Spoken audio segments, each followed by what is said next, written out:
বন্ধুরা, অঞ্জলিস কিচেনে আপনাদের সকলকে স্বাগত। বন্ধুরা, আজ আমি করে দেখাবো পালং পুরি। এই পালং পুরিটা কিভাবে বানাই আপনারা দেখতে থাকুন। প্রথমে পালং শাকটাকে ধুয়ে বেছে নিয়েছি, তারপরে উনানে কড়াই বসিয়ে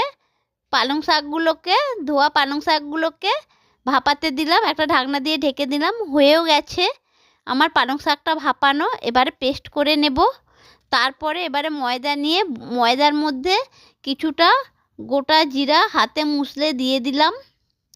এইবারে এর মধ্যে যে সেই সিদ্ধ পালংয়ের পেস্টটা করে রেখেছিলাম, সেই পেস্টটা দিয়ে এবারে ময়দাটা আমি মেখে নিচ্ছি। বন্ধুরা, আমার ময়দাটা মাখা হয়ে গেল পালংয়ের পেস্ট দিয়ে। দেখুন বন্ধুরা, কি সুন্দর সবুজ সবুজ হয়েছে। এর মধ্যে সাদা তেল অল্প করে দিয়ে রেস্টে রেখে দিলাম। তারপর একটা ঢাকনা দিয়ে ঢেকে দিলাম।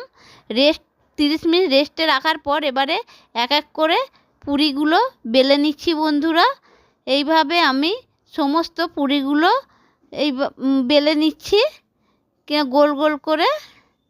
আমার প্রায় সমস্ত পুরি বেলা হয়ে গেল।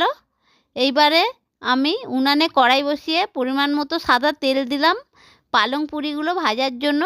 তেলটা গরম হতে এক এক করে আমি পুরিগুলো ছেড়ে দিচ্ছি। বন্ধুরা, তেলের মধ্যে কীরকম আস্তে আস্তে ফুলে উঠছে, এই রকম প্রায় সমস্ত পুরিগুলোই ফুলবে। বন্ধুরা, এক এক করে আমি এইভাবে পুরিগুলো এপিট ওপিট করে ভেজে আমি এবারে প্লেটের মধ্যে পুরিগুলো রেখে দিলাম। বন্ধুরা, দেখুন বন্ধুরা, কত সুন্দর হয়েছে সবুজ সবুজ পালং পুরি।